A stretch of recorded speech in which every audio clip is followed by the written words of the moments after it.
उदाहरण 16 में हम लोगों ने हर का परिमीकरण करना सीखा। अभी उदाहरण 17 में भी हमें हर का परिमीकरण ही करना है। 1/2 जो √3, तो ये हमारा हर में जो है 2 जो √3 है।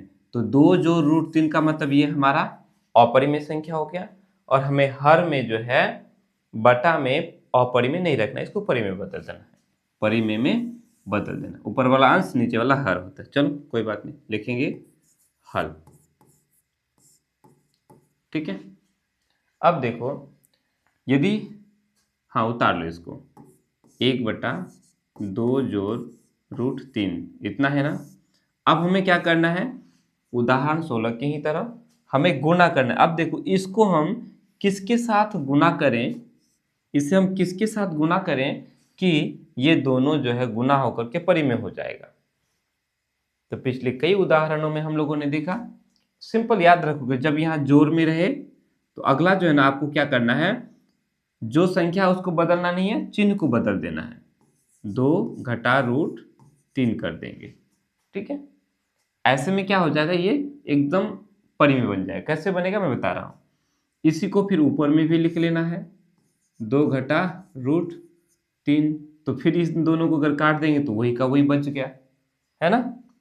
चलो यहां देखो, थोड़ा सा इसको विस्तार से मैं पहले बता देता हूं ताकि आपको समझने में किसी प्रकार की कोई परेशानी नहीं है। इसलिए कि हम लोग अभी मान के चलते कि हमें जो है फॉर्मूला नहीं पता, सूत्र नहीं पता, इनके बारे में कुछ भी नहीं मालूम। तो कैसे, अभी अभी हम लोगों ने गुना करना सीखा। कैसे गुना करना सीखा, देखो इसको और इसको गुना करेंगे, ऐसे गुना करते हैं। इस 2 को पहले इन दोनों के साथ गुना करेंगे तो 2 और 2 गुना करेंगे 4 हो गया। 2 और √3 को गुना करेंगे तो ये घटा गया ना, जोड़ घटा घटा 2 √3 हो गया। उसके बाद फिर इसके साथ हमें इन दोनों को गुना करना है, तो √3 और 2 को गुना करेंगे तो क्या हो जाएगा, 2 √3 हो जाएगा। क्योंकि ये भी जोड़ तो जोड़ लगा दिया। अब ये जोड़ और ये घटा है तो घटा, √3 और ये पूरा 3 कितना हो गया, पूरी 3, सॉरी ये √3 गुना होकर के पूरा 3 हो गया। क्लियर।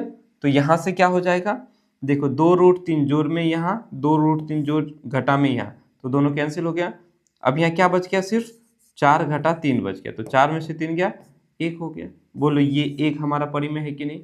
अब से आपको क्या देना, ध्यान देना है, एकदम सिंपल सा क्या करना है, ऐसे देखो 1 से आप इन दोनों को गुना करोगे तो वही हो जाएगा, 2 घटा √3 हो जाएगा। ठीक है, बस इतना करना है। 2 है और ये 2 है, तो 2 और 2 को गुना कर दो, 2 दूनी 4 हो गया। उसके बाद आपको घटा लिखना है, क्या लिखना है, घटा लिखना है। ये √3 है और ये √3 है, तो यहाँ पूरा 3 लिख देना है। एकदम सिंपल सा बात, वही आया ना, 4 घटा √3। कैसे आया, हम लोगों ने गुना करने के देख लिया। अब आगे जो है हम लोग इस तरह से गुना नहीं करेंगे, सिंपल सा बनाते चले जाएंगे। ठीक है, कोई दिक्कत। आगे जब हम लोग सूत्र पढ़ेंगे तो हम लोग ऐसे पढ़ेंगे, a जोड़ b, a घटा b का सूत्र होता है a² घटा b²। वो आगे का बात है, अभी नहीं बता रहा हूं मैं। ठीक है, चलो अब क्या हो गया, तो 2 घटा बटा में 1 को नहीं लिखा जाता है, 4 में से 3 चला गया, कितना बचा, 1 ही बचा। तो ये हो गया 2 घटा √3। अब इसके बटा में कुछ नहीं, मतलब 1 है। ठीक है, तो ये बटा, जो इसका जो बटा है वो क्या हो गया, परिमेय बन गया ना। हो गया, हमारा कहानी खत्म। हर का परिमेयकरण करना था, हम लोगों ने हर का परिमेयकरण कर दिया।